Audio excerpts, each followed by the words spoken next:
जय हिंद सभी बच्चों को।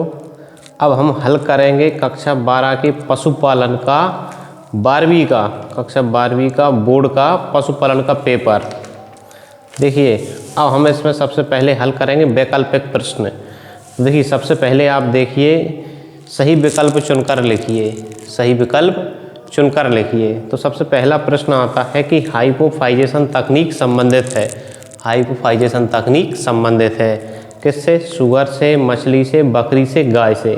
तो जो हाइपोफाइजेशन तकनीक है ये मछली से संबंधित है। मछली पालन में यह शब्द आता है, इसका तात्पर्य होता है प्रजनन, मछली की फिशरीज ब्रीडिंग, मछली की प्रजनन से संबंधित ये चीज़ है हाइपोफाइजेशन। तो इसका क्या उत्तर होगा हाइपोफाइजेशन का? मछली। सो कहते हैं, सो किसे कहते हैं? मादा सुअर को, नर सुअर को, मादा भेड़ को, नर भेड़ को। तो सो कहते हैं मादा सुअर को। सो किसे कहते हैं? मादा सुअर को कहते हैं। और नर सुअर को बोअर कहते हैं, बोअर कहते हैं। गरीब की गाय कहते हैं। गरीब की गाय किसे कहते हैं? गरीब की गाय किसे कहते हैं? इसका तो उत्तर लगभग सभी बच्चे जानते हैं। गरीब की गाय किसे कहते हैं? बकरी की नस्लों में से बकरी की नस्लों में सबसे बड़ी नस्ल है। ये देखिए प्रश्न, ध्यान लगाने वाला प्रश्न है। बकरी की नस्लों में सबसे बड़ी नस्ल है जमुनापारी, बर्बरी, बीटल, ब्लैक बंगाल। तो मैं आपको बता दूं जमुनापारी जो नस्ल है, जमुनापारी बकरी की जो नस्ल है ये लंबाई भी इसकी सबसे अधिक होती है और भार में भी ये सबसे अधिक भारी होती है। मन लंबाई में भी सबसे अधिक लंबी होती है और भार में भी सबसे अधिक भारी होती है। तो ये जो प्रश्न है बकरी की नस्लों में सबसे बड़ी नस्ल है तो वो क्या होगा? जमुनापारी बकरी। हे में नमी प्रतिशत होता है। देखिए मैं आपको बता दूं हे में नमी की अधिकतम मात्रा होती है 15%।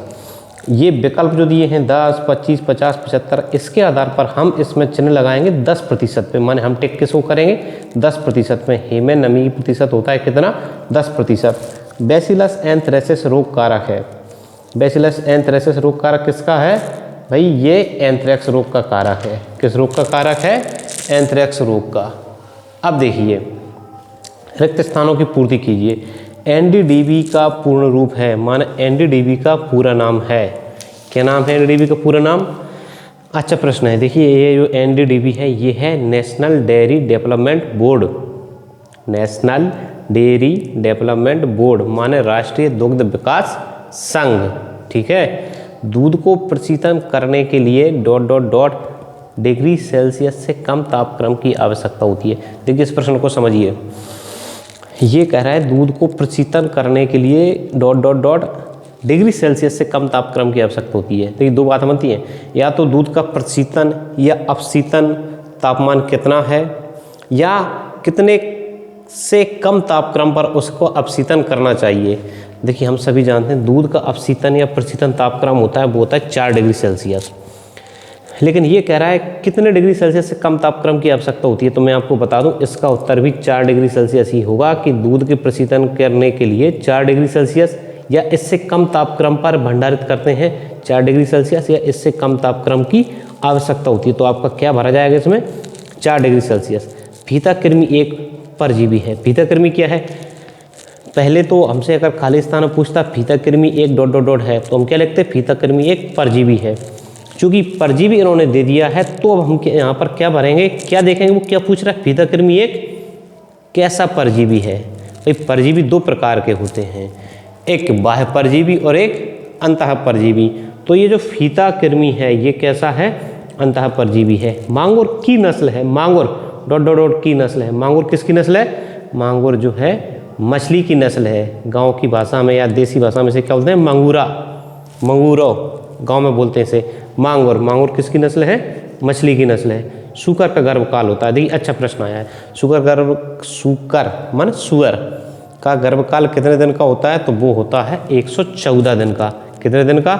114 दिन का। ठीक है। सबसे अधिक लंबे कान वाली भेड़ की नस्ल का नाम? लोही। ये कौन सी भेड़ होती है? वो होती है लोही भेड़। सबसे अधिक लंबे कान वाली भेड़ की नस्ल क्या होती है? वो होती है लोही भेड़। अब देखिए सत्य असत्य लिखिए, सत्य असत्य पर चिन्ह लगाइए, माने सत्य असत्य छांटिए। इनक्यूबेटर का तापमान 100 डिग्री सेल्सियस रखा जाता है। ये क्या है? ये सत्य है। 100 मुर्गियों के लिए जालीदार घर 3 × 2 × 1 मीटर आकार का आवश्यक है। इस प्रश्न को समझिए। देखिए किसी भी प्रकार प्रणाली में आप रखें तो ये जो मुर्गियों के लिए स्थान की आवश्यकता होगी, 100 मुर्गियों के लिए स्थान की आवश्यकता, तो वो 3 गुणित 4 गुणित 2.5 माने 4 गुणित 2.5 मीटर आकार का होगा, या 3 गुणित 3 गुणित 2.4 मीटर आकार का होगा। माने किसी भी पद्धति में 3 गुणित 2 गुणित 1 मीटर का स्थान नहीं होगा। तो यह आपका विकल्प कैसा हो जाता है, यह वाक्य कैसा हो जाता है, असत्य हो जाता है। गहरी बिचाली माने ये क्या है, बिछाली, ये जो लिखना चाहते हैं, गहरी बिछाली पद्धति मुर्गी से संबंधित है, सत्य है। हड्डी चूरा कैल्शियम का अच्छा स्रोत है। इस प्रश्न को समझिए, हड्डी चूरा कैल्शियम का अच्छा स्रोत है। देखिए मैं आपको बताऊं, हड्डियों के निर्माण में कैल्शियम सहायक होता है, सत्य है। हड्डियों के निर्माण में प्रोटीन सहायक होता है, सत्य है। लेकिन हड्डी का चूरा कैल्शियम का अच्छा स्रोत है और आपको इसमें सत्य और असत्य छांटना है। तो हड्डियों का जो चूरा होता है वो मुख्य रूप से फास्फोरस का सबसे अच्छा स्रोत होता है। तो यहाँ पर ये जो वाक्य जो दिया हुआ है, हड्डी चूरा कैल्शियम का अच्छा स्रोत है, तो ये अपना असत्य होगा। हड्डी का चूरा फास्फोरस का अच्छा स्रोत होता है। ठीक है, हमने इसको फसल उत्पादन में जब खाद उर्वरक हम पढ़ते हैं तब भी इस चीज़ को पढ़ते हैं, हड्डी चूरा फास्फोरस की पूर्ति करता है। होल मिल्क पाउडर में नमी प्रतिशत मात्रा 3% से कम होती है। होल मिल्क पाउडर माने जिससे हम इसे कक्ष में भरकर भंडारित गर्म चैम्बर में इसे दूध को पाउडर बनाते हैं, मिल्क पाउडर बनाते हैं कमरे में, तो उसको बोलते हैं होल मिल्क पाउडर। अब इसमें नमी की प्रतिशत मात्रा 3% से कम होती है। क्या ये सत्य है या असत्य है? तो देखिए, दुग्ध चूर्ण किसी भी विधि से बनाया जाए, मिल्क पाउडर किसी भी विधि से बनाया जाए, उसमें नमी की अधिकतम मात्रा 3% होती है। माने दुग्ध चूर्ण में नमी की मात्रा 3% या उससे कम ही होनी चाहिए। और यहाँ पर ये क्या कह रहे हैं, मिल्क पाउडर में नमी की प्रतिशत मात्रा 3% से कम होती है। तो ये विकल्प कैसा हो जाए, ये वाक्य कैसा होगा, ये सत्य हो जाएगा। ठीक है, ये वाक्य कैसा होगा, सत्य होगा। अब देखिए, राष्ट्रीय सहकारिता विकास निगम की स्थापना 1960 में हुई। क्या यह सत्य है? नहीं, यह असत्य है। राष्ट्रीय सहकारिता विकास निगम की स्थापना 1963 में हुई थी। कब हुई थी? 13 मार्च 1963 को। चलिए आगे चलते हैं, अब देखते हैं।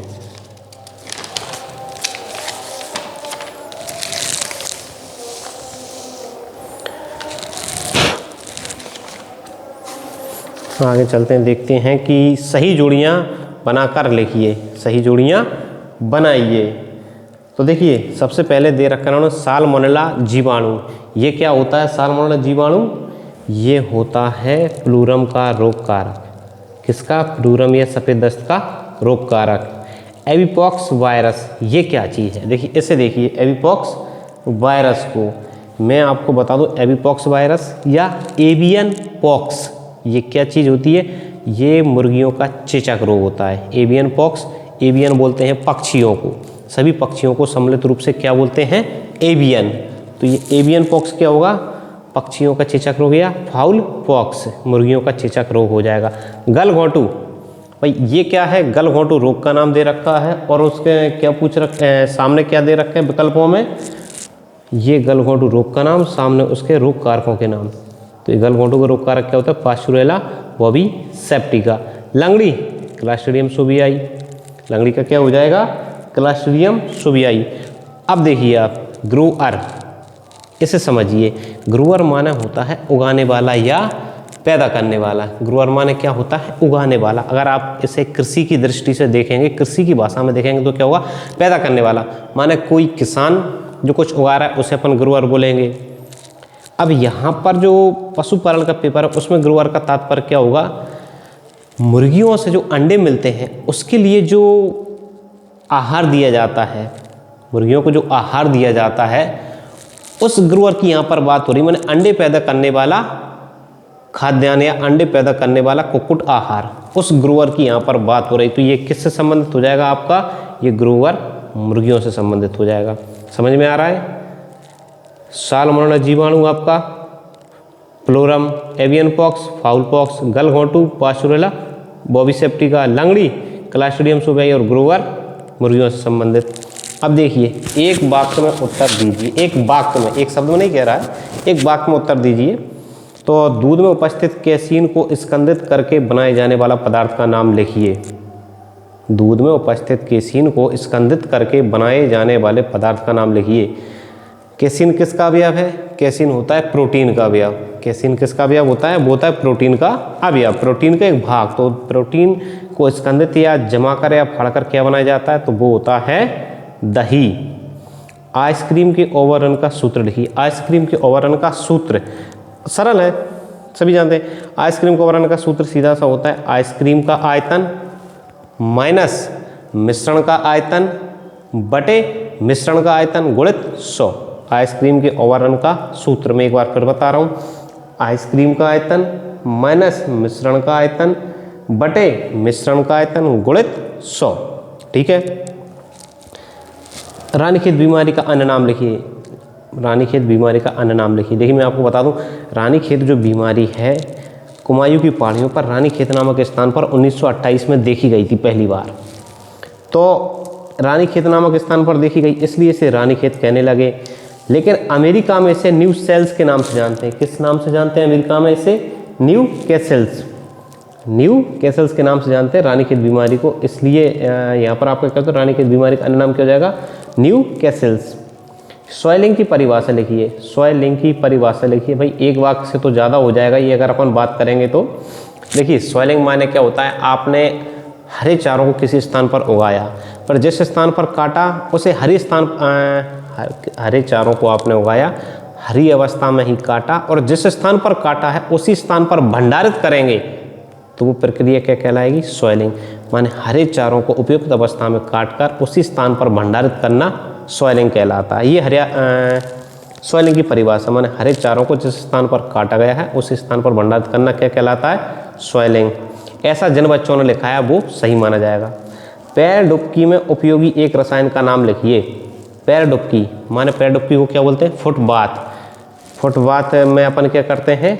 नीले तोते का प्रयोग करते हैं। नीले तोते को अपन रसायन की अगर बात करो तो उसमें क्या रहता है? नीला तोते में कॉपर सल्फेट CuSO4। नीला तोता में क्या होता है? कॉपर सल्फेट होता है। तो यह मैंने आपको एक बार बता दिया। आशा करता हूँ आप सभी के ये वैकल्पिक प्रश्न अच्छे गए होंगे।